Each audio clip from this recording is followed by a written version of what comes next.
I ache for the touch of your lips, dear, but much more for the touch of your whips, dear. You can raise welts like nobody else as we dance to the masochism tango.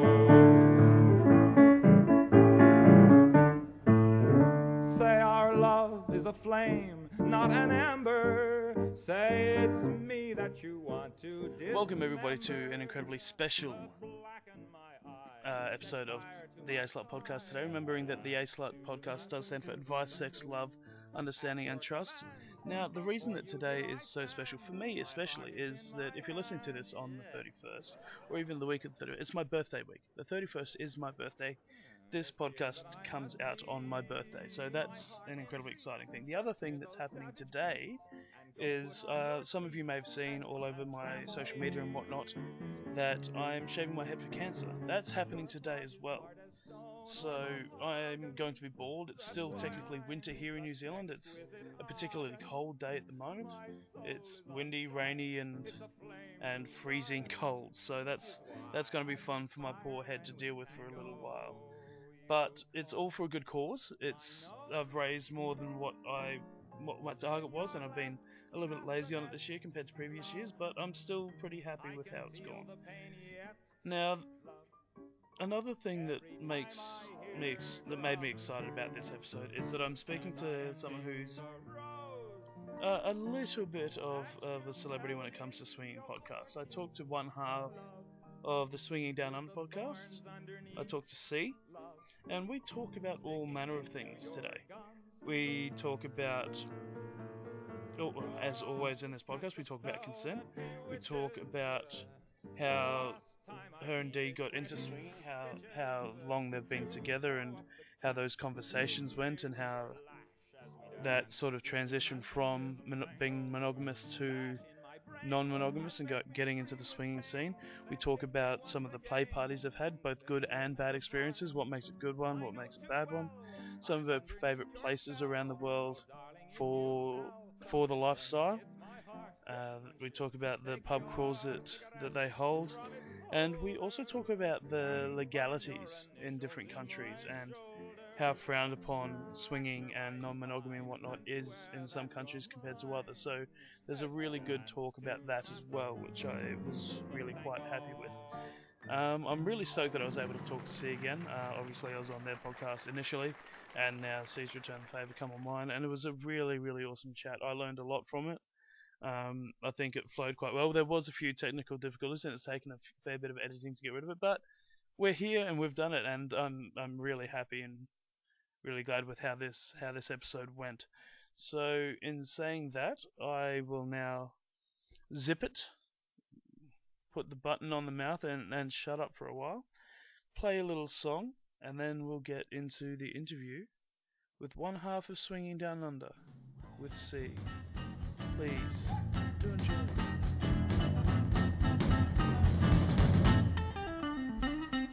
I saw you walking down the street with that mini dress and those sexy feet. I hear the sound of your high heels. The dance you will make me feel so sweet. 'Cause I'm a king.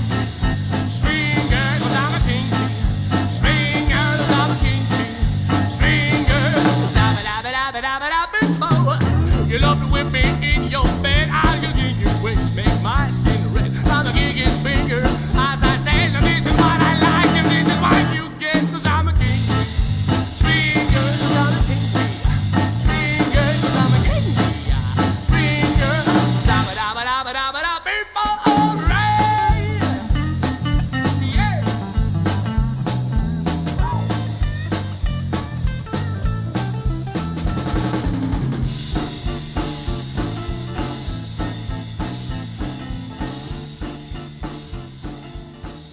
So, welcome C to the podcast. Thank you very much for being on. How are you?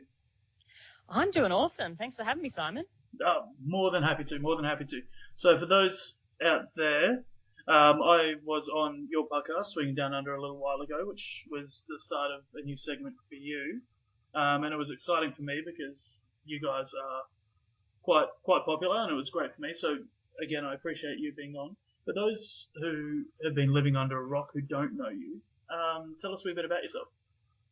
Yeah, for sure. And thanks again, for coming on our podcast. Absolutely. I mean, it's great to see that so many people are doing some cross work, which is fantastic. But I am C. I'm from the Swinging Down Under podcast. I'm 33 years old. I am Australian, and I currently live in Asia.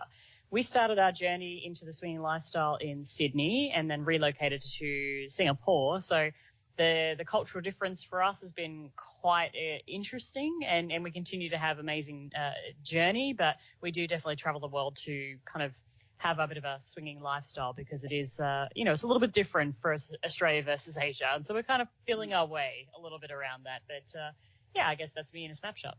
Yeah, and we're going to talk about those sort of differences as we move on through all of this, because I'm quite interested in it.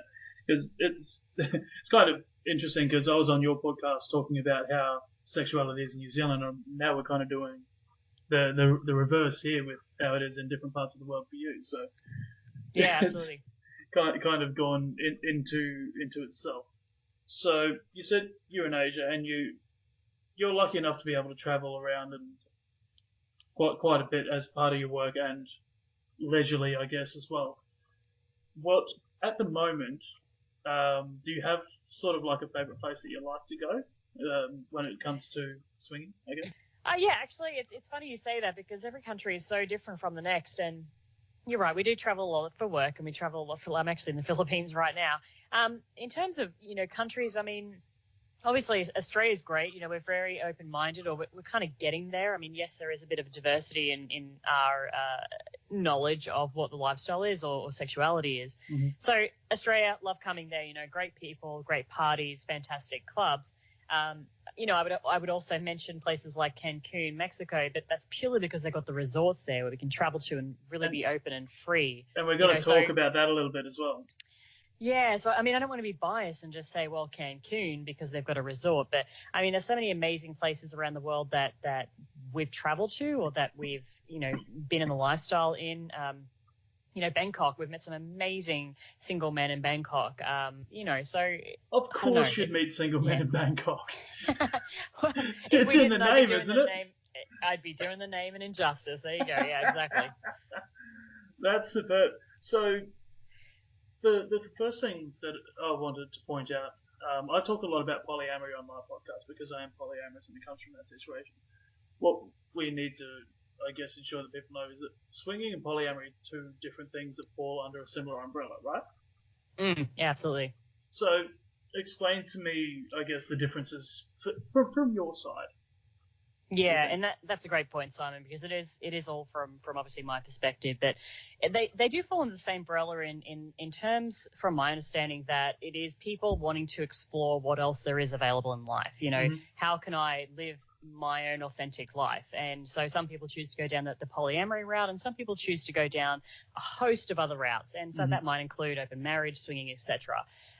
For Dee and I, the way that we approach the lifestyle or swinging is really that we engage with other couples or singles in ethical non-monogamy. So what I mean by that is we might go out and date together, a single or a couple, and we may choose to play, we may choose not to play. So that pants-on, pants-off relationship or friendship, but more in a sense of not as deep as a relationship as polyamorous might be, in that, Dee's obviously my primary partner. I care very deeply about the people that we play and engage with and have relationships with. And there might be a form of love there, but not as deep as polyamorous. So, and even within that swinging spectrum, you've got people that choose to engage in one night stands. They might just choose to have, sex, take no names kind of style. And then you've got, the other end of that, which is more where Dee and I sit, which is more about that socio-sexual kind of engagement. But that's kind of how we see it. But there is such a huge diverse spectrum of even within the lifestyle, how people choose to have their play styles, So yeah, absolutely. It's really fun to talk to people and say, like, how do you do it? Because everybody's so different. And that's why there's a lot of, I say a lot, there's a decent amount of swinger podcasts out there, and it's interesting listening to each different one. Like, normalizing non-monogamy is very different to monogamy disrupt, for example, in the way that they do things, and bed hop as well is another completely separate kind of thing. So it's interesting that you've got all of these things that fit under the same umbrella but are completely different as well. Yeah, and for me, I mean, that's fantastic. You know, I mean, having the ability to say, well, there is something else that I want. I'm really not too sure what that is. I mean, there is no black and white answer to that. It's, well, what do you want it to be? You know, how do you want to be like 1 foot in the polyamorous pool and 1 foot in the, you know, out and out, I'm going to fuck everybody and take no names pool? I mean, no judgment. Do what you want to do, you know, and that's what's so beautiful about it. Yeah, absolutely. And so you're kind of on the polyamorous end of it, really, because it's about the connection more than the physical action. Yeah, it can be. I mean, it's a combination for us, but I mean, Dee and I have spoken about this intently. You know, we have some really good relationships in the swinging lifestyle that are, you know, they're friends. And would we do anything for them? Yes, absolutely. Is there an element of love in there? Well, there has to be. You know, we care deeply about them. But I suppose then polyamorous takes it to that next level. You know, we are kind of on the cusp a lot of the time. You know, we do as well engage in one night stands, obviously, because we travel a lot. So we may find a couple or a single to have a bit of fun with for the night. But even still, those people for us, you know, we being sociosexual, we enjoy intellect, wittiness, you know, that kind of banter before we kind of go pants off and have a fun, sexy session with somebody. And that's actually outlined in something that Dee did, isn't it? We talked about it quickly earlier.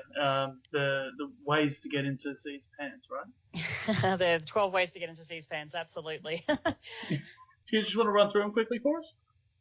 Oh gosh, Can you remember? He was rambling. I think the bottom line it was be a gentleman. You know, I mean, you'll go far in life if you're not an asshole. That's the end game there. Yeah, pretty much. So I love the word gentleman because it reminds me of my favourite phrase, which is, I say it about myself, so it's a wee bit conceited. I'm a gentleman that's not a gentleman. Ah, very nice, very nice. Kind of fits into the kink scene as well. Exactly. Actually, we had a single guy in Bangkok, fully tattooed. He was a photographer, and he said to me, "I'm a gentleman, but I don't wear a suit." And that was his thing, you know, I don't wear a suit, but I'm still a gentleman, you know, so you don't have to have that idea of, well, what does it look like? It can look like anything, you know. Absolutely. So I'll take it right back to the start. You and Dee have been married, 6 years now, am I right? We've actually been together for 9 years. We just 9 years, celebrated our ninth. No dramas.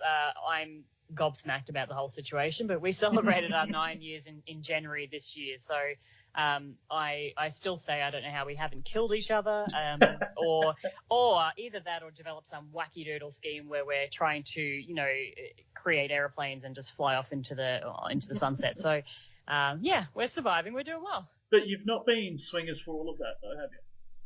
No, we didn't. We actually started off in a monogamous relationship. So we were together for years and developing our relationship, developing a sense of who each other really was. And we were friends beforehand as well. So we kind of had that foundation. And then all of a sudden, you know, we started going down and really experiencing, well, what do we want to get out of life? What do we want to get out of our sexual life? You know, what are our desires, our wants and our needs? And that's kind of how it came up, you know. We talk a lot about how we want to get the most out of our time here on Earth, I guess. And you know, we talk so much in our lives about, well, what's your career progression? What's your family wants? All these things, you know, friends, relationships, money, stuff. But very rarely do we actually sit back and ask each other or even ourselves the question of, well, what about sexually? You know, for sure. You've got limited time. What do you want to do? What do you want to experience? You know, and so that's kind of how it all sparked off on this journey of, well, let's add extra people into the room, or let's become, you know, non-monogamous. For sure. And so you've been non-monogamous now for about 2 years, am I right? It's about 4 actually. Jesus, I'm getting it all wrong. No, I was having a disagreement with Dee about this the other day, actually. I was sort of saying 3.5. He was overestimating and exaggerating as he does, and he was saying 4.5. Dee does. Yeah. I've So we've settled on 4. So I guess now that you've been poly for 4 years, been together for about 9-ish. How was that transition? How was it brought up? Obviously, it was through this discussion of what you want sexually, but how was that transition over? I guess that there's quite often like a rough patch that sort of fits in there as well while you're trying to work everything out. Yeah, look, we've met so many people, diverse people, and some people have, it's just a walk in the park. They just kind of say, hey, let's go and do this, and both of them go, yeah, hell's yeah. And then some people have, they have more discussion about it. It's more in-depth, and maybe this might take months, it might take weeks, it might take years. Yeah. For Dee and I, the initial reaction was, of course, it is a very emotional, deep-seated, the white picket fence, the house, the whole bit, and holy shit, you're unhappy with me. That's the initial reaction before the whole settling down of, wait a second, I've actually had these kinds of ideas and fantasies before, and I'm battling with my own idea of, is that right? Is it wrong? I've been told I need to be, a quote-unquote good girl. And, so I think that your initial reaction is one deep-seated kind of emotional response, and then you start to settle down and have these thoughts of, well, where does that all come from, and what does that really mean? And but actually also, what do I want? And then you kind of, you negotiate and discuss and figure out what's going to work for the both of you. Yeah, sure. So the key word there that I was going to touch on next is the negotiation part of it, right? Yeah. Yep. So you're obviously talking about what you both want out of it. But I don't like using the term rules, but I will. What rules are set for each partner, whether it's going to be same room play, full swap, soft swap. How did you go through that sort of conversation? Yeah, it's a great topic. For us, the thing about it is, when you first start in any of this, you have no fucking idea what you're doing, and so you literally you don't know what you're doing, because it's like a whole new territory for you, and so absolutely. It's like you're just kind of thrown in the deep end, and it's like we're fumbling around, and then you're kind of like, you make maybe some of these really obscure maybe associations with what your idea of this whole situation is. But honestly, for us, we did a lot of research in terms of, like, we watched TV shows about the whole non-monogamous lifestyle, we listened to podcasts, and we started to then create our own form of what this really meant. But what it really did was spark conversation around that whole rules and boundaries piece. What do we had to clarify first and foremost what we wanted to get out of it, what did it look like, and then, trying to lay down that foundation of, well, what does that really, how would that actually mean when you're in a play situation? And so, for us, we did start with the idea of, we're going to go in, we're going to be wallflowers, we're going to look, and we're going to just see what turns us on and what turns us off, and then we'll kind of go from there. Give you the perks of being a wallflower even. Yeah, well, hey, but Dee and I threw the rule book out so early on in our journey, because we actually had a rule: we're going to go visit a swingers club and we're not going to do anything. And that was the rule. And I broke that rule on the first night. I actually kissed a girl. And so I remember hearing about this. Right. And so we went home, and Dee was like, I'm not pissed off about the fact you kissed somebody. I'm pissed off about the fact that you broke a rule. So we kind of threw the rule book out for us. We have boundaries in that we like to engage in this lifestyle together is the ideal preference, and same room, because we like seeing each other interact, and we really enjoy that, communication and play style with other people. But sure, but do you play alone? Pardon? Do you play alone at all?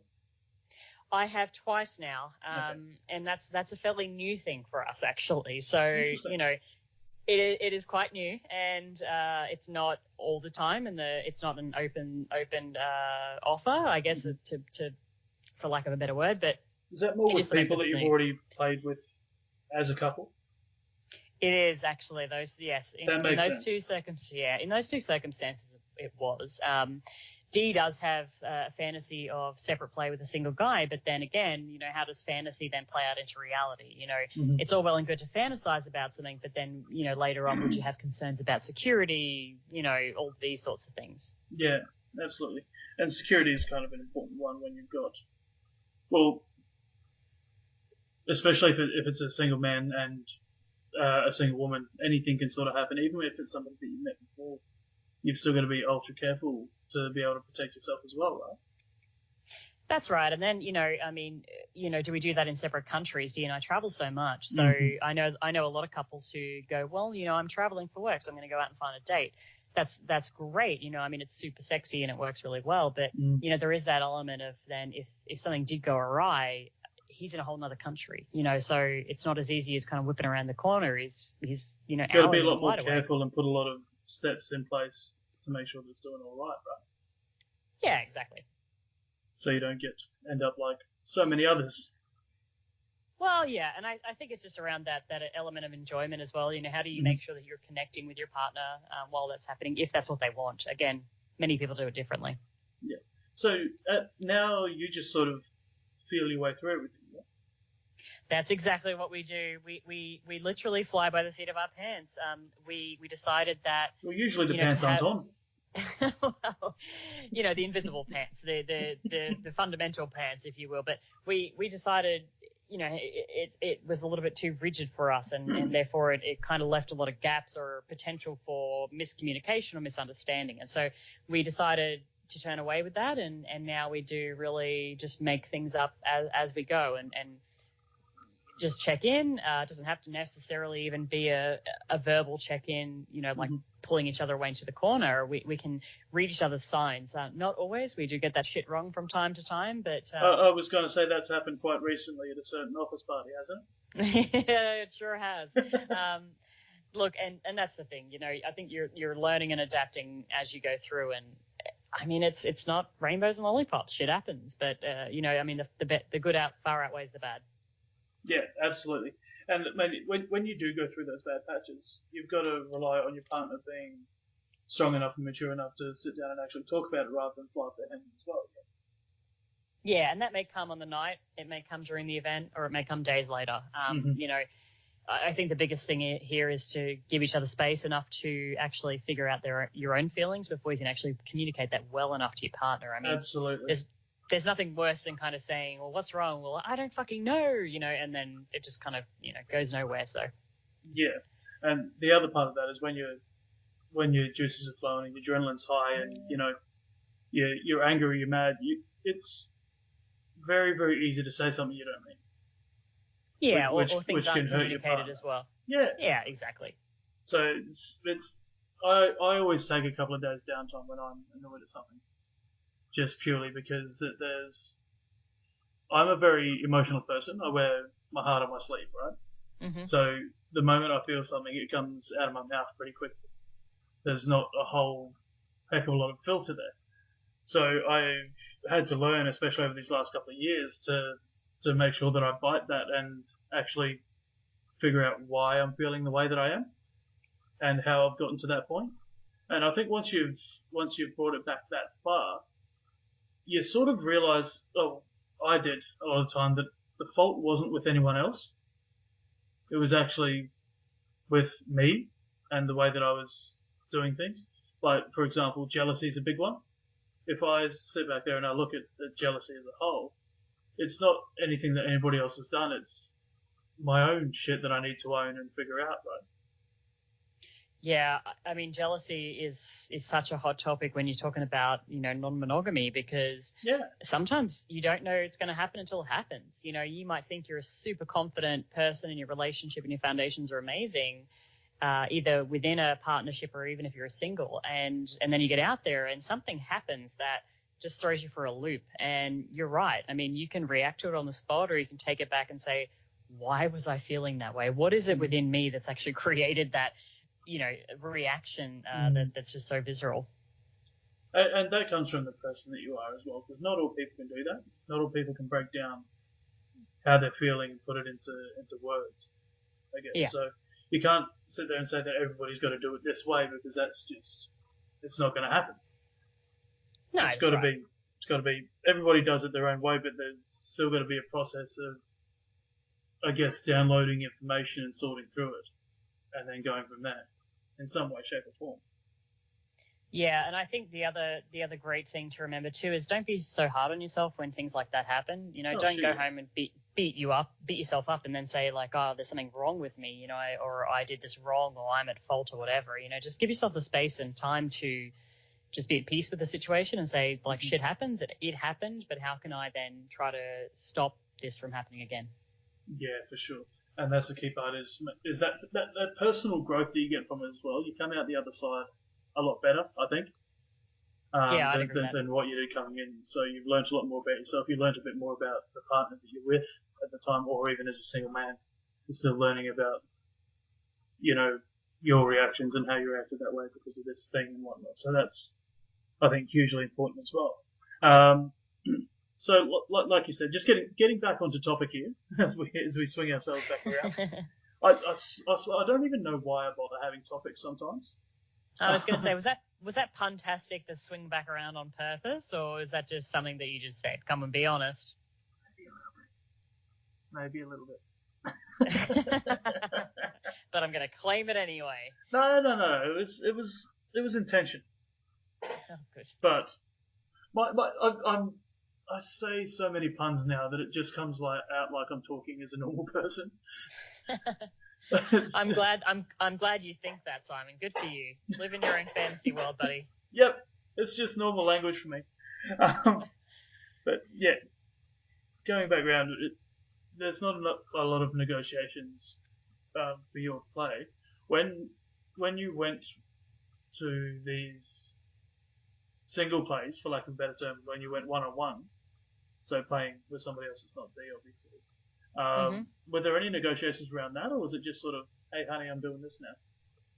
No, there actually was. So that was probably the more structured, I guess, way that we approach the lifestyle than we have over the past number of years. So for D, definitely he wanted to be involved. You know, even though he was afar, it was remote. Yep. He wanted to feel like he was part of the play session, and you know that comes from a sense of wanting to, you know, see your partner engaging, wanting to feel that pleasure, wanting to make sure that they're having a fun time, and also from a very perverted space of I just literally want to watch my wife get fucked. So what did you put on the Skype or what? We took photos Right. and sent like little cheeky texts and stuff like that. So Nice.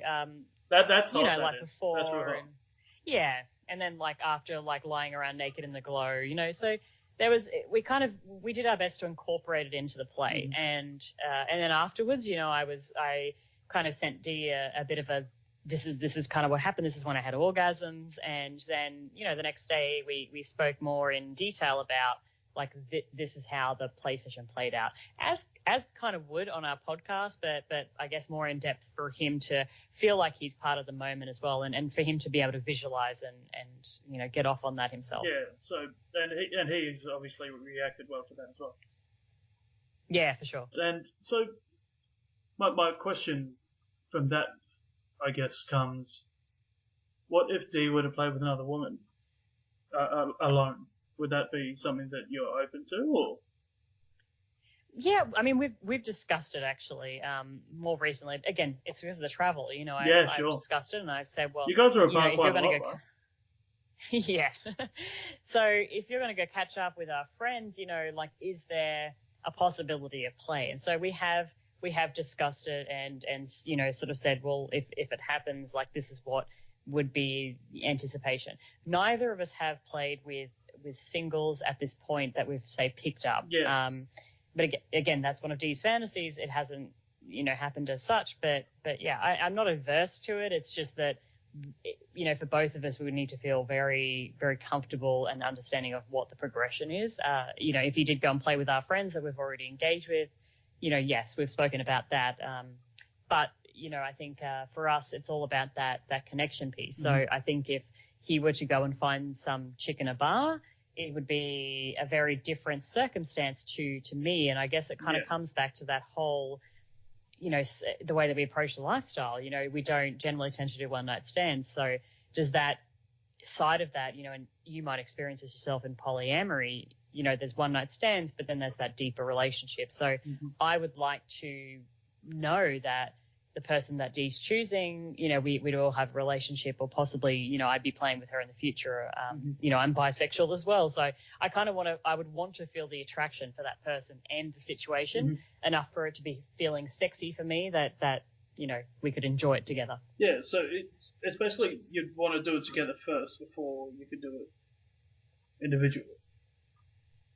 Yeah, or even kind of feel that kind of that connection. You know, I would, for me, you know, I want to see Dee pleasured and him for me as well. But then, Of course. you know, you'd want to make sure that the person, and it's hard to say. I mean, I don't want to say they're deserving of your partner, but that they're a good person, you know, and they're attractive, and I want the best for him in all things in life. So why would that not be the same with sexual partners? Yeah, absolutely. That's a really cool way to look at it, really. And it leans itself into something that we actually had a little debate about on Twitter, I think, from memory, the word compersion.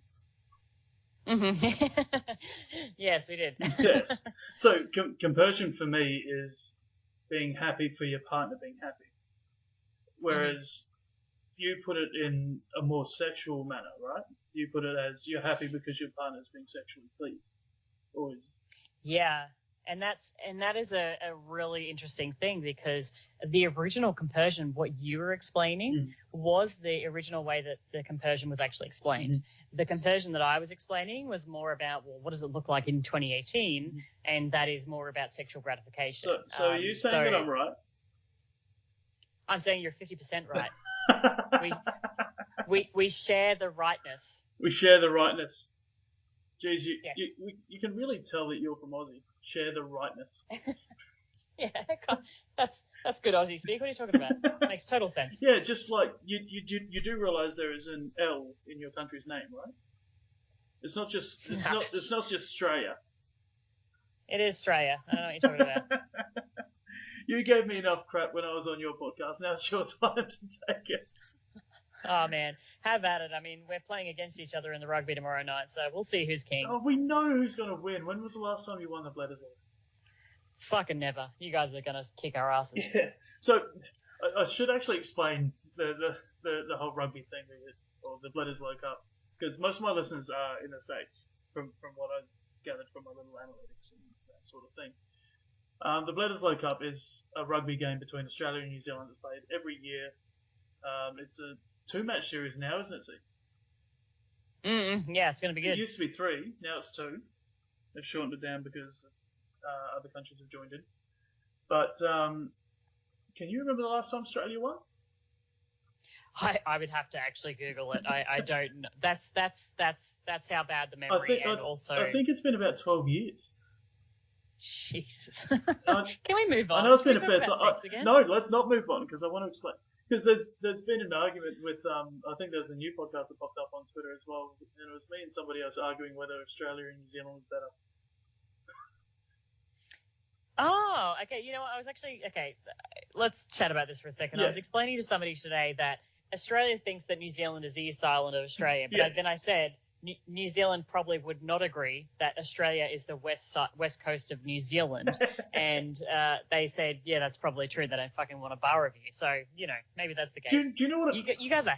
You're haters. No, do you know what it comes down to? Is there was a football World Cup a couple of World Cups ago, soccer, football, whichever you want to call it, and New Zealand drew with Italy, right? Do you know what the Australian newspaper said?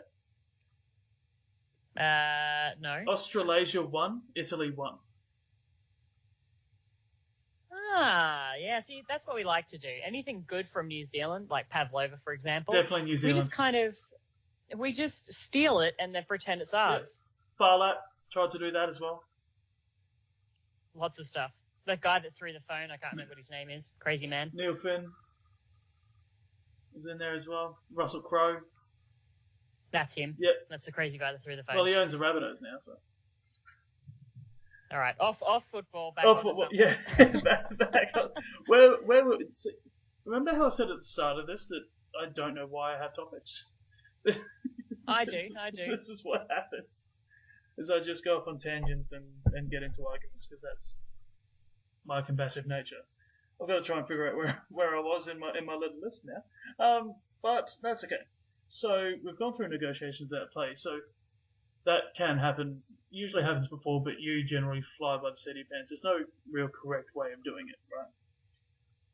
No, and I mean, everybody needs to figure that out for themselves. Like some people have hard and fast rules and then boundaries, and I think so many podcasts really explain that well. I know that Multi-Amory did a great podcast recently about that.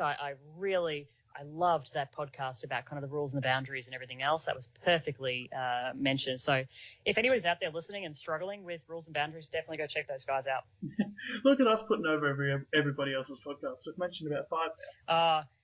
It was fantastic, man. I was sat here listening to it, and I just thought, this is perfect. Yeah. Like, no one could do a better job than that. And then those guys, it was They are perfectly really good. executed, made total sense. And I just thought, you know what? Don't even try to do a better job. Just refer people to their podcast. It was great. Yeah. So coming from that now is what? So you most people would have done negotiations. You guys are just fly by the seat of your pants. So what does a typical play party look like for you? Like from the start of an evening through to whenever. Well, the very start of an evening is that Dee makes me an espresso martini while I do my hair. Mm-hmm. That's generally how it works. So he gets ready in a flash, and it takes me fucking forever. I've got to shave everything, like it's ridiculous. And so he'll make me an espresso martini. I am getting ready and everything else, and we got music playing, and then we kind of, we started talking about what are our desires for the night. Like that's been something fairly new for our relationship, right. Is that, we're starting to think about like, ooh, what do you want to get out of the night? Yeah, what do you want to achieve? I'd like to find a guy, and like I really want to do this position, or I'm really hoping that I can, be a bit more outgoing and really flirty or something, so whatever. It doesn't need to be anything it sexual, right? It can just be.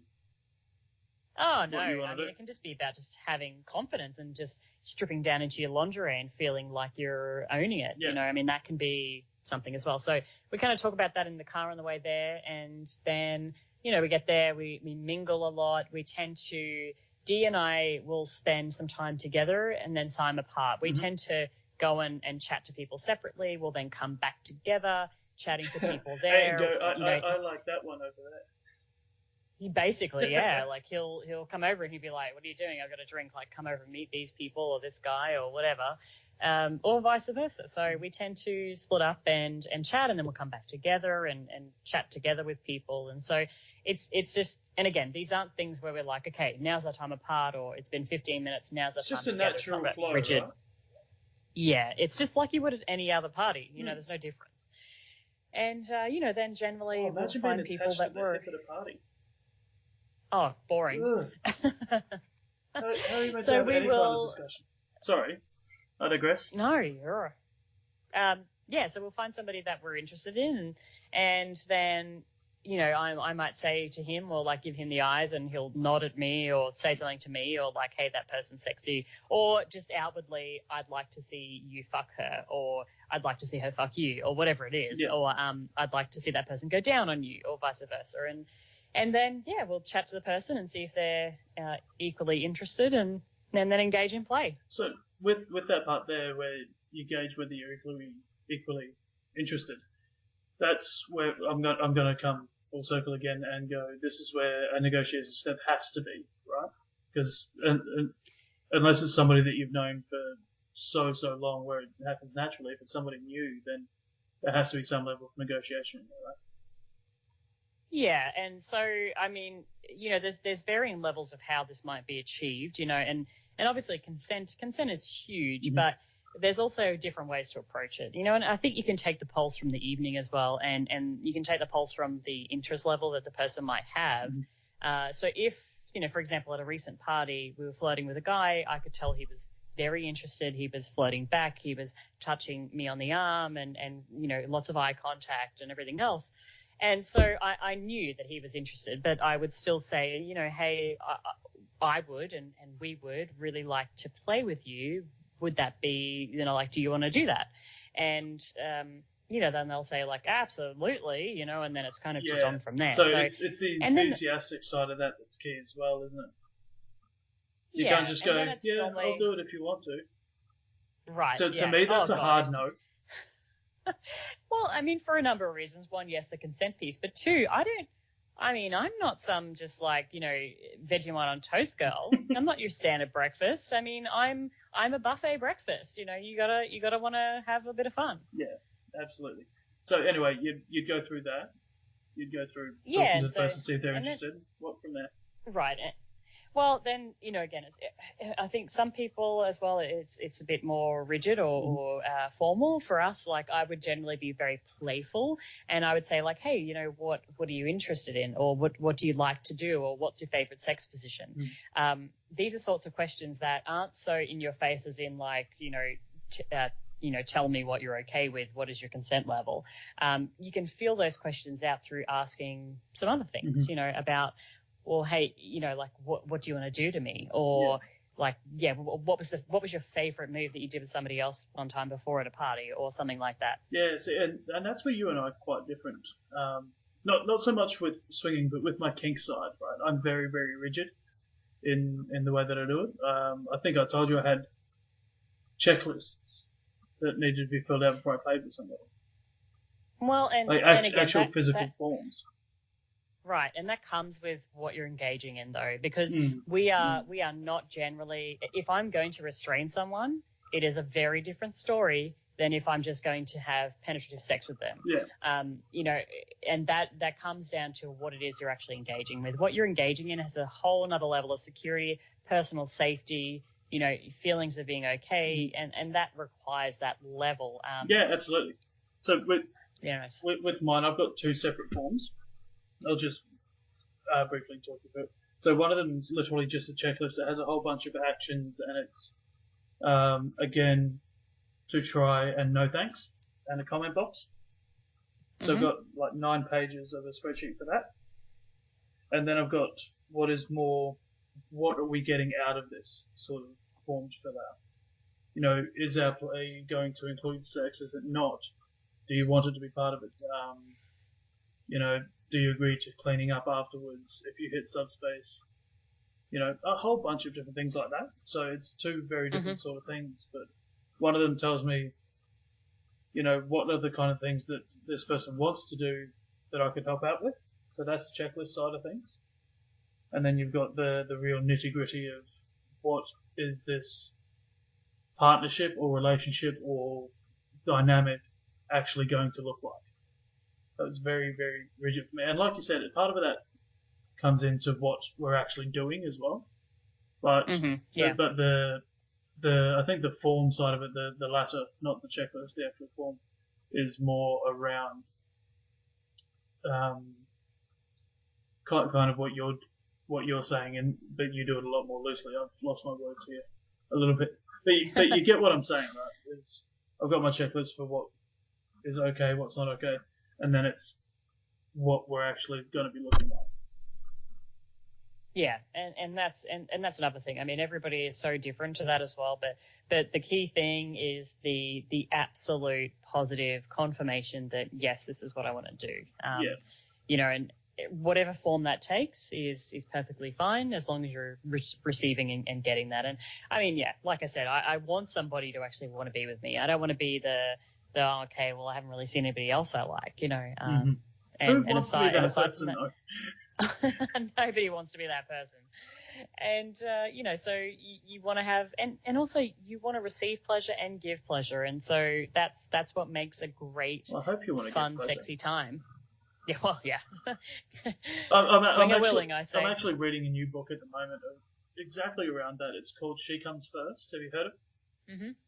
I have, yes. Yeah, I've just started reading that recently, and it's already quite interesting. That the ways that a woman can orgasm and the way that they can get to that point of doing it is absolutely fascinating.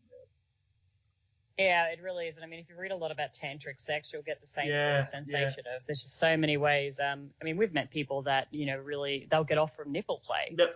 I mean, for me, that's like, wow, how does that, like, I'm intrigued. Like, how the hell do you do that? I've got a girl that I can, still to this day, we haven't played in a few years. I can just show her 2 fingers, my index and my middle finger, and she'll come at that moment. Just from seeing 2 fingers.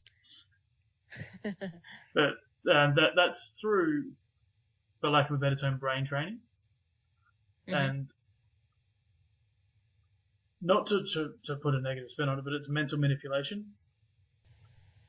Yeah, so with going through that, the changing someone's brain patterns and brain thoughts, you've got to be really careful about what you're doing in there as well.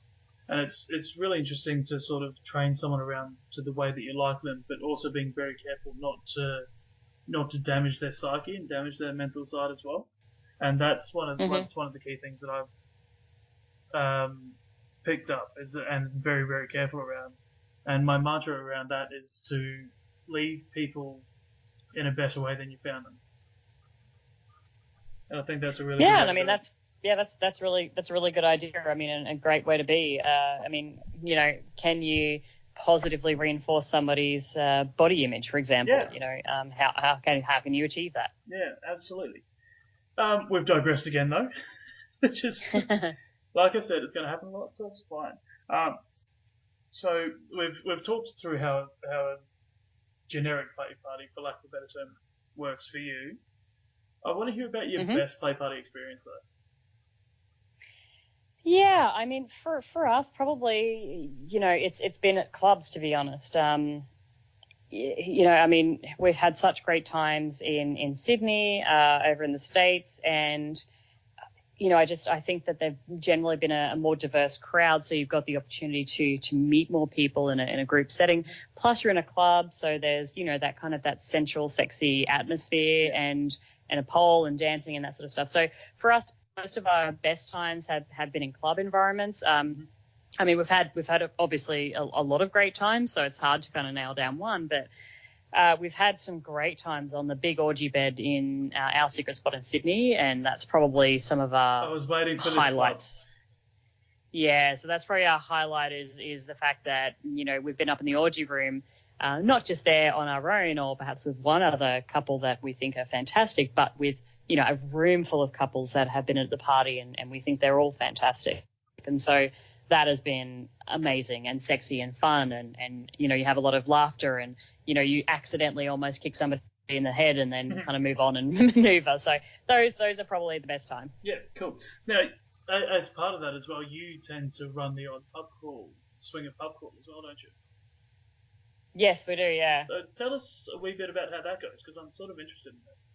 Yeah, so our pub crawls is just mainly a mingle event, and we generally tend to end at whatever local club, depending on the city that we're at. So, if we host them in Sydney or we did one recently in Perth, so we'll go from pub to pub with a group of like-minded people. And again, that spectrum is broad on their involvement in the lifestyle. And then for those that want to come back to a play party session, we'll go to a club and you can continue on the fun. And you may play, you may not play. I'm more of a mingler to start, and the whole idea is to try and get the community together. And I was saying, much like your poly meetups that you're doing in New Zealand. And so we're just trying to bring a group. For the day.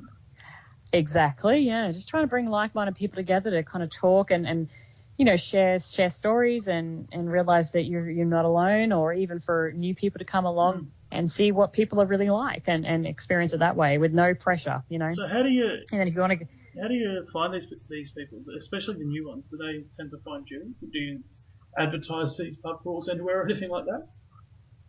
Yeah, we generally put it up on Red Hot Pie. So that's the dating site in Australia that's the dominant and to be honest, the best site in Australia. So we'll put that up on Red Hot Pie as an event and people can register their interest. And generally we vet them in the sense of making sure that they're actually going to come. I mean, our last pub crawl, we had over 200 people register interest. But just because they register their interest, it doesn't necessarily mean that they're going to attend. And so we'll then send an email back saying, hey, thanks for your interest. Like, we just want to kind of reach out to you and are you good to come? And so out of those 200 people that register interest, you might get 60 kind of turn up on the night. So we do try to make sure that we keep the numbers to a reasonable level so people can engage without being lost in the crowd. Yeah, sure. That makes sense. So, yeah, it's kind of a different way of doing it because obviously in the US, Cassidy's, you go to Australia's Red Hot Pie. We don't really have anything here for that. We sort of use kink sites, which is a little bit different. But it still gives the same sort of outcome, which is what you're really after, isn't it? Yeah, I think it's like that community and trying to build up the people around you and, have a group of people that you can talk to about anything. Yeah, so this is what we're going to talk about as well, was building up a community and things like that. With you being sort of all around the place, how do the communities differ from from the Philippines to Singapore to Australia to Mexico to wherever you are? Yeah, I mean they are super varied, and I think that a lot of that has to do with people's cultural upbringings, religious backgrounds, on how far they've come sexually and as a culture, and then that might determine how they approach things like a non-monogamous lifestyle. So what we see from country to country is that some people might just be kind of getting into and understanding the non-monogamous lifestyle, and so therefore perhaps they might appear at first glance to be kind of 20, 30 years behind the eight ball. And having those old school parties where people just kind of came into a hotel room that was dimly lit and fucked and left, versus perhaps a country that's been exploring a little bit more for many years, and so they might have a bit of a different understanding or different approach. Neither is the right way or the wrong way. It's just that they're different in that regard. So what we've found in heavily religious countries is that their swinging scene might be very underground. It might be a lot of hidden private parties that are held, and you have to be highly vetted before you're allowed to go. Right. Or in more open countries, like Australia, you might see that there's a swingers club and you can just kind of rock along to that. So for us, that's the huge difference between the scenes, is that you can either be really upfront about it and go along to a party, or you have to really find levels upon levels of getting validation before you're even invited to the party. Yeah, cool. So basically, a lot of things have changed since the old adage of the key party, right? Mm-hmm. And it's a lot different now, which is kind of good, because the key party just sort of, for those who don't know, you chuck your keys in a thing, you pull out somebody else's keys, and that's who you with the night, right? Yeah, and that's right. And look, some people, it's actually funny, we've seen some clubs actually doing as a joke key parties, as a bit of a callback. So it's kind of, it's like one of those retro thing now. But I mean, yes, it still does happen in some parties in some countries, and that's the way people like to play. But then again, I think as people kind of explore and understand more about, what is this lifestyle, it gives them the option to pick and choose, well, how do I actually want to engage? What does it look like for me, and what's the best way to go? Yeah, no, that's really cool. So the inevitable question after all of this is, what's your worst play party experience? Yeah, hands down, that was in Sydney as well. It was on the south side of Sydney, and we actually did a podcast. Actually. No, we actually did a podcast about this one. I mean, we've been to some shockers, but this particular party, the reason that it reigns up there as our worst was because of the way it was advertised. Right. It sounded like it was a mansion with a massive jacuzzi and super plush by the beach. And we took like $100 taxi ride to get there, and we turned up, and it was, just a dirty, dodgy house with like a bomb car in the driveway. Oh, lovely. Medication and stuff hanging around in the bathroom. Bathroom wasn't clean, no towels, like mattresses thrown on the floor, and it was just, it was just one of those places where you saw it as advertised as one thing, and you turn up and it's just so not that thing. And so the people that were there as well, there was one lady who was getting super drunk, and other people just hadn't made an effort. So and that's the worst. It was for me, just is just overly drunk people. So that was our worst. So just going on from drunk, I can't do drunk sex anymore. Maybe one drink, maybe two at most. But that's because of going back again. That's because of the consent issue. I feel as though alcohol can blur that consent line a little bit too much for me. So if anybody's overly drunk, it's even tipsy, it's a big red mark straight away. Which, yeah, it's kind of interesting that different people have different levels of that, but I don't understand people going out and getting that fucked up and that wasted. Yeah, and I think, what happens then is you start to really question what their intentions are, or are they really happy being at the party, or are they happy in that space, or are they being forced to be there? And that's the problem.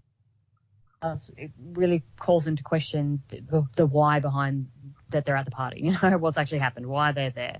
And that can feel very uncomfortable for people. Yeah.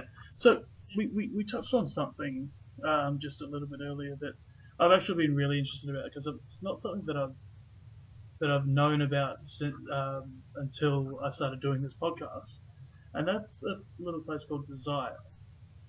Mm-hmm. Tell me about that, because this seemed really quite interesting to me.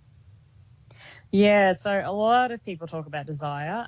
They are in Mexico, and Cancun, the actual brand. Yes, Cancun. So the brand itself, they actually own at the moment 3 different locations. They own a place called Temptations, they own Desire Riviera Maya, and Desire Pearl. So 3 different locations. Temptations is more for topless type atmosphere, and they hold a different kind of clientele there. And then you have Desire Riviera Maya and Desire Pearl, which are clothing optional. So again, you don't have to be nude, you can choose to be, it's completely up to you.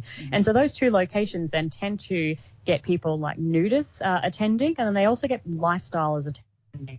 Right. Not everybody when you go there is in the lifestyle. Not everybody's going to be, polyamorous or a version of ethically non-monogamous. They might just be nudists and are happy to not engage with other people, but want to be a very freeing, open, area, and kind of, have this resort fun. So it is an all-inclusive resort. So you go there, you basically spend the money, and all of your alcohol and food is included, as well as entertainment. So it's almost like a cruise, but on land. Yeah, right. And you have your day by the pool, and you're chatting to other people from all walks of life, socioeconomic backgrounds. I've been making the most of all the booze, all the food, everything I can. I'm not going to lie.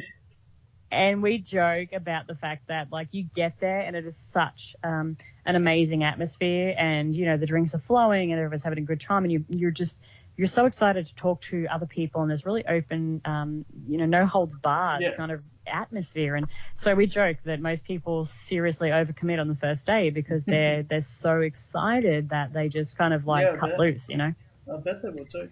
So, would you consider it reasonably priced for what it is, because it's all inclusive? Yeah. Look, that's a tough question to ask because, my reasonably priced versus someone else is going to be completely different. Mm-hmm. If you add up the fact that, you go there and you got the accommodation, the food, the alcohol, and the entertainment, for us, the actual price per night is reasonable. It makes sense to me. Mm-hmm. What is tough is probably the international flights and the 24 hours it takes to get there from our side of the world. I know that. So that can be a bit tough. And some people might go there and they might say, well, I don't drink very much. So for those people, they might say, well, is it really valuable for me? But honestly, I can say that having at least somewhere that we can go and kind of let our freak flag fly without any repercussions or judgment, for me, that's worth a shit ton of money. So, I would love something out in our region so we didn't have to fly so far. But it does make sense. When I add up the value of what I'm getting bought as a person going there, and then plus also the value that I'm getting bought emotionally when I go there to just be myself, be seen, that is worth it for me. I feel as though going to something like that would be a huge weight off your shoulders once you finish it all as well. You just sort of, I'm me again. Yeah, and you get that option, and it's just, it's amazing how you form very, very tight-knit relationships, and, you get to have a lot of fun. And but it is exhausting. You go there for a couple of days or 5 days, 7 days, whatever, and it is, just constant. You're meeting new people all the time. You're having great conversations. You're going to breakfast, lunch, and dinner, and then you're dancing and you're partying and everything else. It's exhausting. But a good exhausting, I think. But a good exhausting. Okay, Simon. That was dangerous. Okay, so Desire sounds like a lot of fun. Like you said, exhausting, but a lot of fun as well. So my next question comes from a completely different sort of field, is the legalities in different countries. So obviously you've got difference between Australia, who is generally kind of open about it, and Singapore, who is, I imagine, to be more closed, and then obviously Mexico, where Desire is. It would be a different thing as well. What are the legalities around these sorts of different places? Yeah, it is an interesting one, actually, and a lot of the legalities tie back to how the country views adultery and also things like religion. So what we've found, for example, is around the Asia region, obviously for us right now, there is, countries that just completely, they will forbid it. So countries, for example, Thailand, and that might be perplexing to some people, knowing that, for example, there's 70,000 sex workers currently operating in Thailand, in Pattaya, rather. Yeah. But that's also illegal in Thailand, strictly speaking. Prostitution's illegal. Right. But so it does. It does lend itself to this idea of adultery and of religious background. So in Thailand, for example, highly Muslim-based religion. Yeah. So what we do find is that, adultery is taken very, very seriously. And that is why the idea of non-monogamy, ethically or otherwise, is considered illegal and is actually punishable by law. So both jail time as well as being fined. I thought you were going to say punishable by death then for a minute. No, there's been no recorded cases, but that's not to say it wouldn't happen. And then you've got countries obviously like Australia. Yes, adultery is considered quite negative, but it isn't strictly illegal as such. We don't like it, but it's not illegal. Countries then like say Singapore, for example. Again, highly religious, but not of a Muslim background. But in that regard, they do take adultery seriously in terms of it is one of the few grounds for being able to get a divorce. In Singapore, for example, right. Couples can't divorce. They can't divorce without cause. Adultery is one of them. So that's so they do take it seriously in that regard, but not strictly punishable. But on the same token, it's not 100% legal, because even being naked in your own home, for example, is illegal in Singapore. If somebody reports you to the police for walking around in the nud, that you can actually be fined for that. I'd be arrested 72 times a year. Well, that's what I mean. And D flaunts. He flaunts that law. I got to tell you. Yes, he does. That does not surprise me one bit. I know, right? So, I mean, even at the moment, it's obviously very freeing in Mexico, and that's fine. They have no problems with it, which is why the resorts exist there. Yeah. They're easy accessible. They're reasonably priced in terms of property, and then on top of that, that you've got the legality. So. In places like Thailand, yes, things do happen, but it happens underground. You wouldn't find a swingers club in Thailand. You can find swingers parties that are advertised on dating sites, but they're all held privately. People are vetted, and it's all living underground. Same thing for Singapore. We are, Dee and I, actually in the process of hiring some lawyers all around Asia to tell us some of the legalities in some of the other countries close to us. Wow. Because for example, at the moment, we're going through looking at Cambodia because we want to be able to bring people for a group together closer to our region so we don't all have to travel to Mexico. Yeah. But we want to make sure that whatever we do, it's above board. No one's going to get in trouble for sure. it. But, yeah, going back to the Thailand thing, though, the funny thing in Thailand is that there is actually a club in existence in Pattaya. It is actually a swingers hotel. Right. And you can go and stay in the rooms there. But that hotel, and if you bring it up, you'll see it every couple of years. It's in the news for being raided by the police. Right.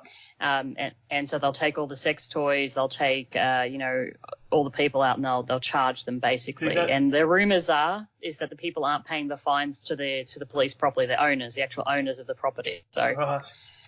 See, that's where I'd get quite upset if my sex toys got taken. Well, yes. Because I've amassed a few in my time.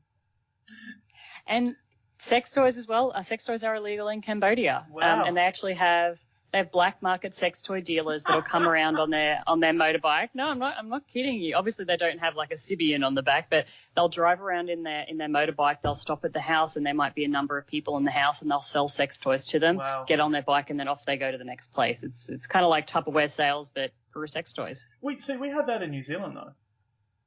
Oh, really? Yeah, we have like sex toy parties and whatnot, like Tupperware parties. Oh, sex toy parties, yes, but I'm talking about like a guy just coming around in a black hood. Salesman, right? Yeah, like an ice cream truck, yeah. but slightly more deviant. Oh, no, I've seen some porn. Yeah, I know, right? What happens in porn's real, right? There's no acting. Oh, absolutely. Santa Claus is also real, buddy, and so is the Tooth Fairy. Oh, don't want to burst your bubble. Okay, so that's really interesting that there's... I didn't realise that it was actually illegal in some places still, so that's kind of crazy. So is it illegal in Cambodia? Did you say? Sorry. We don't know yet. The lawyer's currently drafting the response. So Right. there was a change to the adultery laws slated in 2006, and then supposed to be happening again in 2016. But we're just not 100% sure on it. Yeah. And then you've got places like, for example, Indonesia, and Bali, for example. You would have thought quite open, quite freeing, and all the rest of it. But those countries as well, it's illegal there as well. Oh, wow. And it comes back to that religious aspect. Yeah. Mind you, a lot of Indonesia, Bali have Hindu backgrounds, etc. But again, it does depend on at the core, how do they perceive adultery? How serious is it? And even if a country does if it is legal in some countries, if some of the terms of that might be that fine, it's legal if it's ethically non-monogamous. But say, for example, I had a single guy come to my party who I thought was single, but it actually turns out he was cheating on his wife. That being adultery then gets me in trouble. So I could possibly be in trouble for the fact that that guy may have lied to me as pretending to be a single man, but in fact he was committing adultery, and I was, I guess, the catalyst for him to be able to do That's that. a bit rough if you don't know about it, though.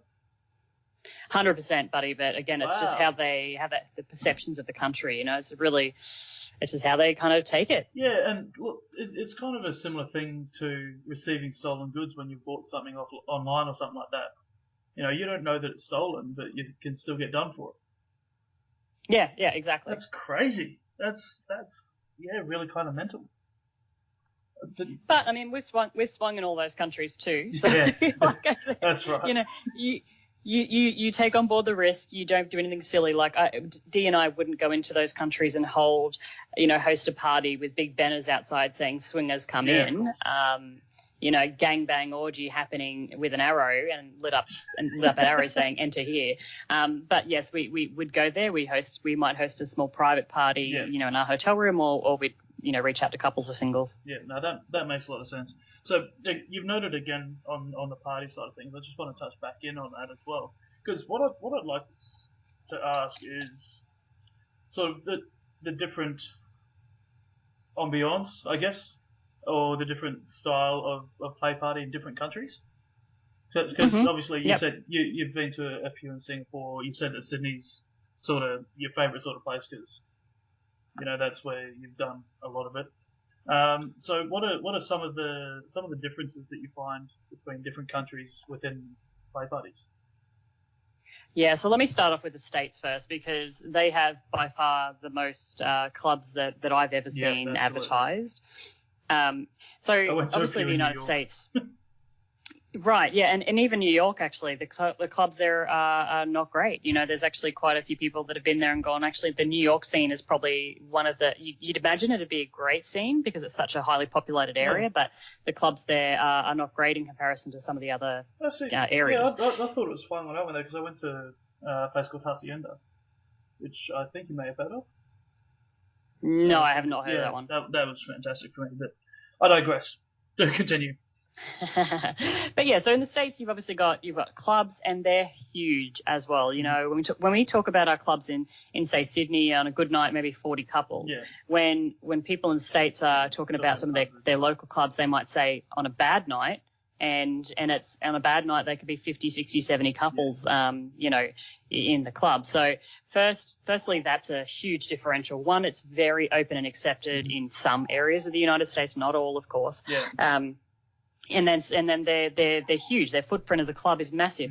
Another big difference too is oftentimes in the clubs you can either BYO or you can buy alcohol from behind the bar. See, BYO, that's kind of crazy. Well, all of the clubs that we ever go to, all in Australia, they all bring your own alcohol. They have to be, because our Australian law doesn't allow them to sell alcohol on premise where there's going to be sex or possibility of sex. Yeah, you see, and same if thing. they're running I guess because it's not it's not actually a bar per se, then they can get around the liquor laws of bringing alcohol in. Yeah, that's right. So they can take your alcohol from you, add it to their fridge, add mixers, etc., but they can't sell you a bottle of alcohol. Yeah, no, that makes sense. Yeah, so that's the difference. But so in the States, so some of the bars actually have, you can just turn up and they're lovely, and you can have and there's even buffets, there'll be buffets available. So what I'm saying is the clubs are huge. The next thing is as well that they're generally cheaper than anywhere else we've ever seen in the world. We're used to paying $200 to $250 entry fee for one night. Some of the clubs in the States are $40, $50, $60 to get in. Yeah, that's the same in New Zealand. It's only about $50 bucks usually, maybe 100.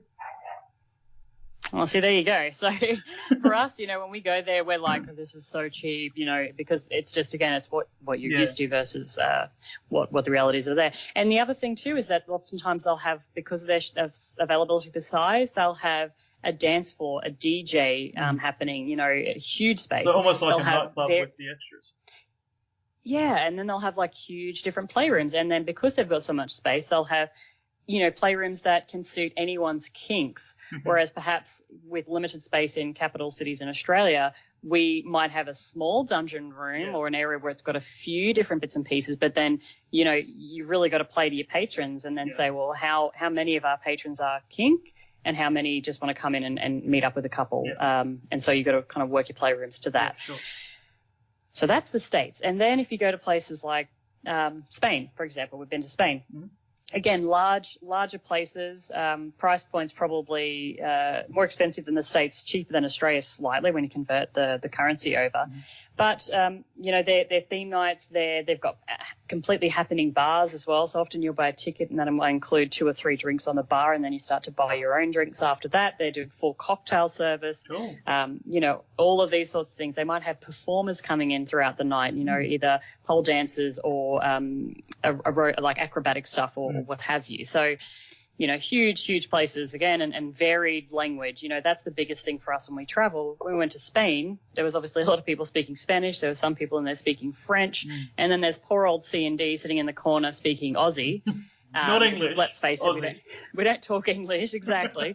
and kind of going like, holy shit, how do you actually, mingle and have these discussions, not just in terms of like finding each other attractive, but then the consent discussion. Yeah. Foreign language can put a barrier on that. I was about to say just walk up and snog someone, but yeah, the consent part sort of puts a cosh on that. That's for sure.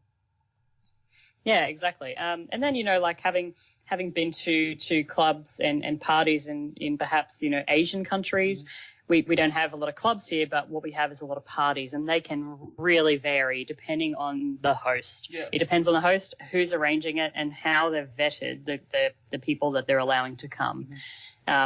And that can then be the difference between it feeling very much like a take no names, your personality doesn't matter, just come in and fuck, which we've been to one of those parties in Singapore, and then it can range right through to let's all go away to Phuket for a 3-day holiday in a 5-star condo. Oh, wow.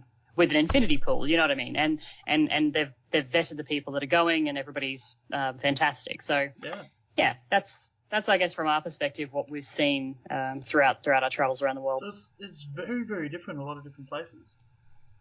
And people's styles are different. Yeah. Which is kind of fantastic, I think, really.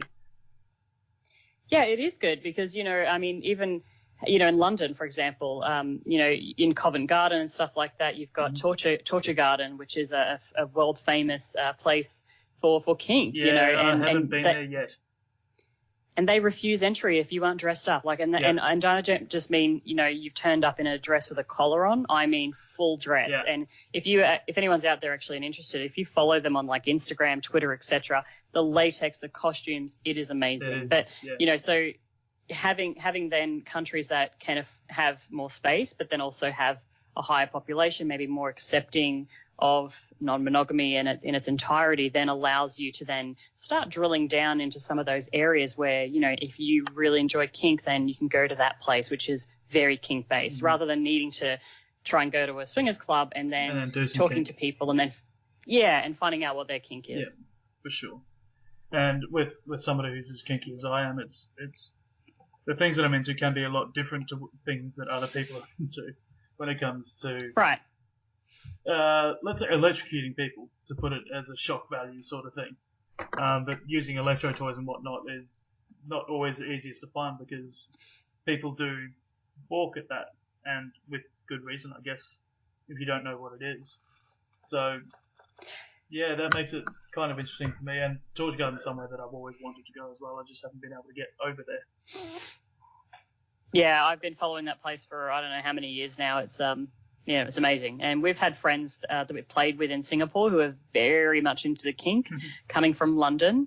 And, when we talk to them, and if they mention to us in the first kind of date, in the first couple of hours, oh, yeah, in London we used to go to Torture Garden a lot, instantly Dee and I know, oh, okay, so you guys are into kink, Yeah. So, but it does make it hard for people who are into kink to go to a normal swingers party sometimes, because you've got to find that connection, and then second, your sexual connection as well. So. See, and again, that's why it's interesting in New Zealand, because there was a place just out of Christchurch, I think I told you about this earlier on, that is both a kink party venue and a swinger party venue. So it does both things. It's about 20 minutes out of where I live, and you'd get a lot of kinksters at the swingers parties, because, like I said, they're both quite intertwined here as well. And it was then, most of the kinksters knew each other, so it was about approaching the swinger community as part of that, and then sort of go from there and see if they'd be interested in what you're interested in as well, which can be a bit of an awkward conversation at times, right? It's not just, hey, let's go and I'll spank your ass with a paddle. Yeah, exactly. I think that's sort of part of the fun of it as well. Personally, like going up to somebody who you literally have no idea if they're kinky or not, but you know that they're involved in some sort of lifestyle, whether it's polyamory, swinging, kink, whatever it might be, and going up to them and finding out about what they're into and what they like and all of that sort of thing. That's a lot of fun for me as well. I think that's a lot of fun for everyone, if I'm going to be honest, because it gives you the opportunity to talk to somebody about their passion, which I love talking to people about whatever their passion is, because you see their facial expressions, their hands are moving. That is sexy to me. I find it really attractive, regardless of what the topic is. If people have like this affinity for elephants and they've gone and studied them off in the wild, like I would be happy to talk to you about that, because I get super excited about passionate people. But then the second part is to that, I'm going to learn something, and I might be talking to you about this like electroshock, and then I might say, you know what, I've never done it, tell me more, I'm slightly interested. We might then have a discussion and decide to go off and try a little bit of it on me, and then it might open me up to a whole different way that I can play and that I enjoy. Or alternatively, I might say, you know what, tried it, probably not my thing, but at least I know, right? Move on. Have you tried it? I have semi-tried it. So we actually played with a there was a toy that we played with in Desire last November, and I think Dee was using it on one of our friends, but then I was touching Dee. And so once I was touching her, once there's like a connection or something, I could feel the shock. It sounds like a violet one. I don't know. And it honestly, like it was like, whoa, I didn't really know how to react. I was like, holy shit, what they really enjoy it. But I think it was probably like, it was the end of the night. It was like 2 or 3 in the morning. And I was like, I'm getting electrocuted through you, or electrocurrents through you, like it was blowing my mind a bit. Yeah. And that's half the fun. It does sound like was a little buzzing thing that lit up. I think so, yes. Yeah, it sounds like a violet one to me. Those things can be a lot of fun. Because, oh, there you go. One of my favourite things to do with that is I'll hold on to the buzzing pin, and then I'll run my fingers across somebody. So you've got both the sensation of somebody almost giving you a massage or running their hands over you, plus a slight electrical, tinge to it. Just a little shock part of that. So you've got 2 very different sensations of somebody quite nicely rubbing you down and a sharp zap at the same time while they're touching you. Yeah. Really, really cool thing, I think. Get my juices flowing. I'll have to Google it again and see if it is that violet one you're talking about. It sounds vaguely familiar. Yeah. But as we start talking about the kinky side of things, and this I don't expect this answer just to be about kink though. But since joining the lifestyle, what's opened up for you, like in terms of the way that you think, the way that your mind goes to different things, kink, whatever. What's opened up for you? Yeah, and you're absolutely right. I mean, things do change for people when they join any sort of non-monogamy lifestyle, or just even start researching it. It creates thoughts, questions in your mind. So you don't even need to be in the lifestyle to be listening to perhaps your podcast and go, what the fuck is a violent wand, and go and look it up and then maybe get something for you and your own partner to play with. But most people, when they talk about the lifestyle and things that have changed, they talk a lot about like communication, how they've grown in their own self-confidence, all these things. I'm not going to talk about that because I think some people do that really well. What I'd like to talk and share with you is more about my experience in opening up to things like kink, sex toys, Awesome. Exploring different role play. Yep. I mean, what I've personally found is that, in Dee and I, a relationship at the start, like, yes, we would play with toys. Obviously we had some vibrators and stuff like that. Yeah. Pretty standard household, right? No big deal. Mm-hmm. But then after joining the lifestyle, all of a sudden I'm buying Dee sex toys. I'm using sex toys on him, and it intrigues me and it brings me a lot of pleasure. So whenever there's a new sex toy in the market for guys, oftentimes I'm out purchasing it online, getting it delivered unbeknownst to Dee, and then whipping it out in a play session. And him going, what the fuck is that? Yeah, exactly. And some of them he's a trooper. Some of them he likes. Yeah. Some of them he doesn't. He's broken a few. And, so that's been, a huge exploration for me. And it's bled over into us as a couple as well. Other things is that, like we used a sex toy for the first time in a club. We now have a sex swing. Mm-hmm. We now have a sex swing in our house. Right. So we've explored that a little bit more. Role play, talking dirty. We've been with some partners who have done that really well. Yeah. And as a result of that, I'm now trying to brush up on my, dirty talk and role play with Dee. Mm-hmm. If we're going to say perhaps have sex over Skype, how can I kind of be very sensual and role play and sexy talk to him, so that's kind of something we've explored too. And then in the kink side, the first time we went to OSS, there was a St. Andrew's cross. I'd never seen one before. Really? So, yeah, really. So I went up to it and I was like, all right, what is this thing for? And one of the owners, Lawrence, he was at the time, he was learning a lot about shibari, he was learning a lot about different flogging skills.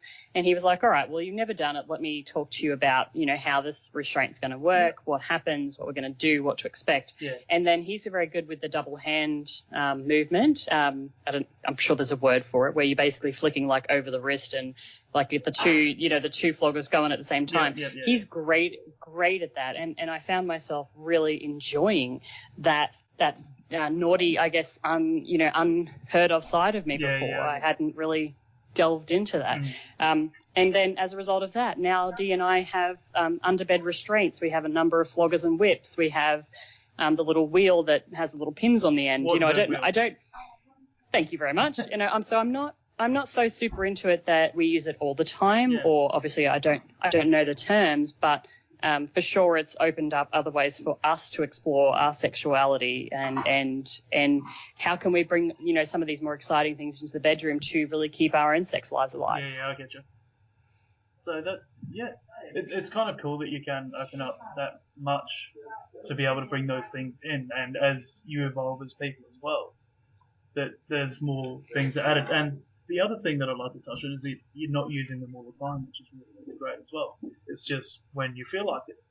It's not, you're not sitting there going, hey, we have all this stuff, let's use it every single time that we do something.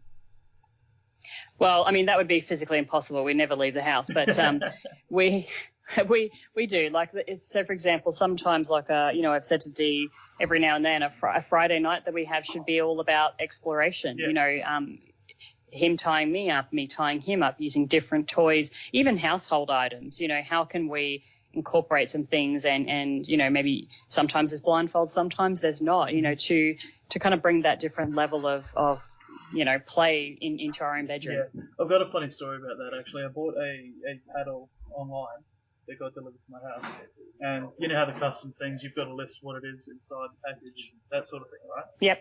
Yep. It just had spoon written on it. I was going to say, did it have kitchen utensils? That's what most of our packages that arrive have, kitchen utensils. Amazing. It just said spoon. I was like, okay, that's a spoon. Let's go with that. To be fair, it's one of the tamer things that's turned up on my doorstep. Well, exactly. I'm sure the term of like sex machine or electrocution pole or whatever it is not going to be. Yeah, I can't remember what they actually wrote my fuck machine down as. I can't remember now. I think it was just electronics.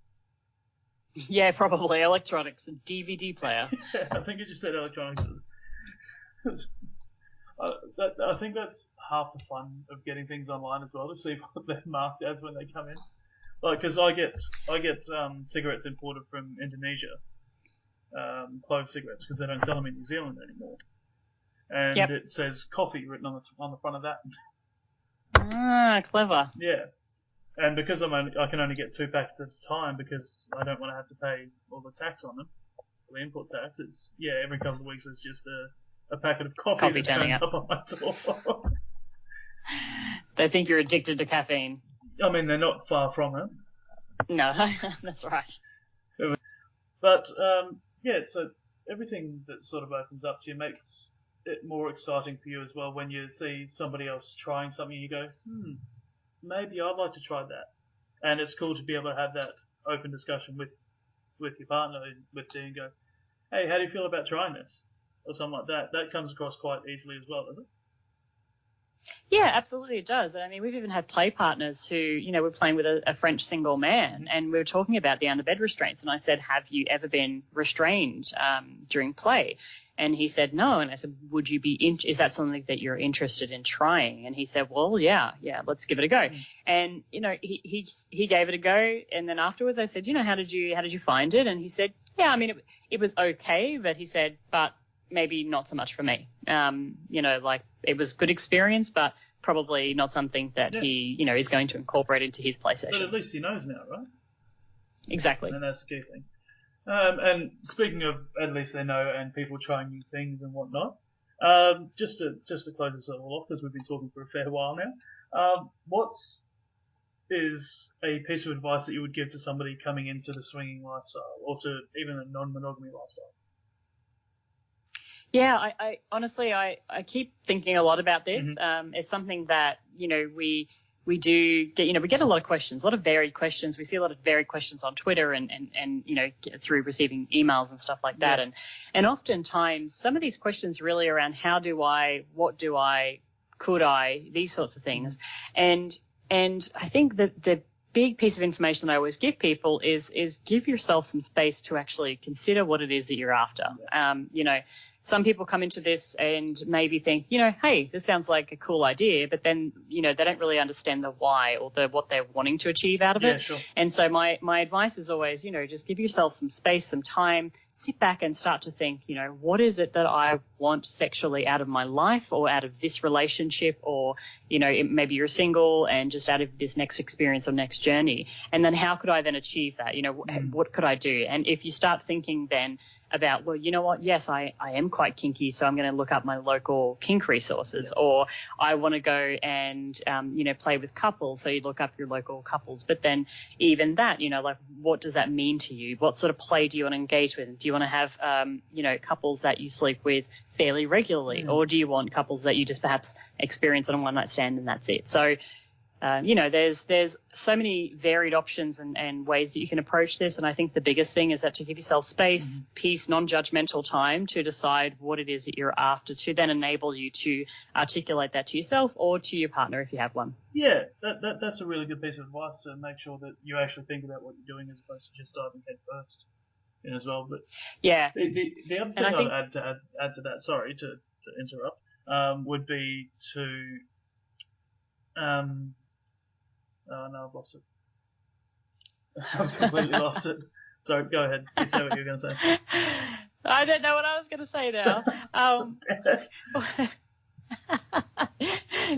The hashtag shitty podcasters. No, that's what I was probably going to talk about. Just the fact that, we get a lot of people asking us, how do I have the conversation? And oftentimes my first response back is, well, have you even thought about what you want? And because I honestly think that what we've seen a lot of some of the failure rates of people like having this conversation with their perhaps significant other about becoming non-monogamous is that they don't communicate it well in the first instance, which then causes the other partner to have a certain reaction based on perhaps their own misconceptions, misunderstandings. Yeah. And that's because they themselves don't really know enough to articulate what they want. Yeah. And so that's my general advice. Do some research, do some understanding, think about what it is you're after, and then you can move on from there. Yeah. So in addition to that, I'll tack on the end of this. I'd also, once you've gone to a play party or 2 or 3 or 4, getting used to it, my piece of advice for that would be to sort of let yourself download afterwards as well, and just sort of compute everything that you've gone through and see if that actually fits you and what your goal or what your aim or whatever that might be is as well. So know what you want going into it, and then download and see if what happened is what you want as well. Oh, debriefs are so important. Yeah. There's and I don't mean important as in like, shit, did something go wrong? I mean, obviously that's an important piece, but if what I stuff goes mean, right as well. yeah, but that's what I'm saying. Like, you could walk away and debrief and say, holy shit, that was so hot, and I didn't even think in my life I would find that so interesting. Exactly. And can we do more of that? I mean, right through to dating with a couple, of course you're going to debrief after. How do you feel about them? Yeah. Do you want to do next steps or with a single? But I think even after a play session is actually more the critical kind of debriefing type, because you can say, well, I liked that, this thing happened sexually, and how about we try to recreate that in our bedroom? Or I saw this position that we were doing at one point and it was awesome, and let's try to do that again. Yeah, and for me in the kink scene, it's incredibly important, especially after someone who might experience sub drop or something like that, to download what happened, whether it actually fit the people involved. And I've also found with people who are curious about electro, for example, I've done it and I play with them, and then we talk about it afterwards, and it's either, like you said, yeah, I'm into it, no, I'm not, whatever sort of works from there. So that download with whoever's involved afterwards is huge for me.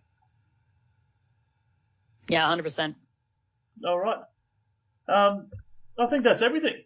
See, I think we've made it through. We've had some technical difficulties on the way and whatnot. Is there anything else you'd like to talk about? Anything you'd like to add to anything? Fish and chips. I find them quite delicious. So this has happened. There's a reason that this has happened. I was waiting for you to slip it in somewhere, because I actually delayed the start of this podcast by about 5 or 10 minutes because I had to go and get fish and chips on my way home from work. And it's not really something that you get in Singapore or Manila or wherever you usually are. Is it? We tried. We've tried a few times. So, yes, I'm in the Philippines right now, but I did try to get some fish and chips with Dee in Singapore about 2 months back, and they came out and they're like, oh, we don't have any chips. So I'm like, well, it's just a piece of fish then. That doesn't make any fucking sense. Come on. And what it'd be as well, I imagine, is like a full presented plate of fish and chips as opposed to wrapped up in newspaper like I've got here. Exactly, and it's just such a differential, between the traditional fish and chips that we know versus, today in the fancy cafes. Yeah, exactly. I watch a lot of Kitchen Nightmares, and they go, oh yes, this menu needs a good fish and chips, and I sit there and go, I can go down the shop and get a scoop of chips and a fish for $5. I'm not paying 20 odd bucks for it. I know. I'll let you know. I'll go on the fish and chips hunt tonight for dinner in Manila, Philippines, and I'll let you know how I fare with that. Sounds amazing. If you get some and it's pretty decent, you'll have to let me know, that's for sure. And I'll be like, this just cost me $50. What do you think? Well, you wouldn't think it would cost that much in the Philippines because it's a relatively small group of islands. So fish would be relatively bountiful, I imagine. So yes, certain types of fish. There's over 7,600 islands actually in the Philippines. Yeah. But it's actually getting the fish and chips combination is the problematic thing. Yes, and not getting chips that you can bend the chip so it touches on its each ends. Oh, no, you can't have that. You can't have that. All right, well. On that note, let's probably stop talking. we've gone from swinging to kink to fish and chips. And exactly. Well, hey, all the important things in life. Yeah, exactly. On that note, then, we can close this off, I think. Thank you very much for agreeing to be on this scene. No problems at all. Thanks for having me. It's great to chat to you again. Yeah. So again, for those, I've said it at the start, but for those who have made it all this far, I was on Swinging Down Under, which is your podcast with Dee, a little while ago. It was episode 70, and Dee will hate me for saying that. It was absolutely episode 70 of the Swinging Down Under podcast. and Deacon, I really don't know that people care what episode it is. But yes, so great. No, so I was on that for you guys, and now you've returned the favour for me by coming on here, and it's greatly appreciated. I love what you do. It's been fantastic to talk to you again, and yeah, thank you very much. No problem, Simon. Thanks for having me. Thank you. Dear